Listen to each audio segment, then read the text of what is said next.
Scam కేసులో కేజ్రీవాల్కి మధ్యంతర bail కోసం అప్లై చేస్తే దాన్ని ఢిల్లీ హైకోర్టు నిరాకరించింది. ఏప్రిల్ 3కి వాయిదా వేసింది. ఈడీ యొక్క వాదనలు కూడా వినాలని చెప్పేసి ఏప్రిల్ 3కి వాయిదా వేసింది. కౌంటర్ దాఖలు చేయాలని చెప్పి ఈడీకి ఆదేశించింది. అయితే ఇవాళతో ఈడీ కస్టడీ ముగుస్తుంది కాబట్టి ఇవాళ మళ్ళీ తిరిగి కోర్టులోకి ఆయన్ని సబ్మిట్ చేయబోతున్నారు, కోర్టుకి తీసుకురాబోతున్నారు.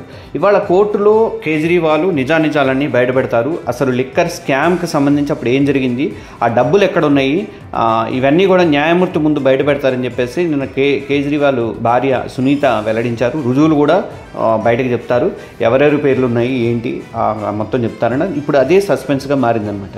అంటే లిక్కర్ స్కామ్లో అసలు ఏం జరిగింది, తర్వాత ఎవరెవరు దీంట్లో బాధ్యులుగా ఉన్నారు, తర్వాత ఈ డబ్బులు ఎక్కడ ఉన్నాయి, ఇవన్నీ కూడా కేజ్రీవాల్ బయట పెడతారని చెప్పేసి రావడంతో అందరి అటెన్షన్ కూడా ఇవాళ కేజ్రీ ఏం చెప్తాడు కోర్టులో, కేజ్రీవాల్ ఢిల్లీ సీఎం ఏం చెప్తారన్నది ఇప్పుడు సస్పెన్స్గా మారింది. దాని గురించే అన్ని చోట్ల కూడా చర్చ నడుస్తుంది. మరోవైపు కేజ్రీ అరెస్టుపై అమెరికా వ్యాఖ్యలు చేశారు. ఆ దేశ రాయబారికి భారత్ సమన్లు కూడా పంపించింది.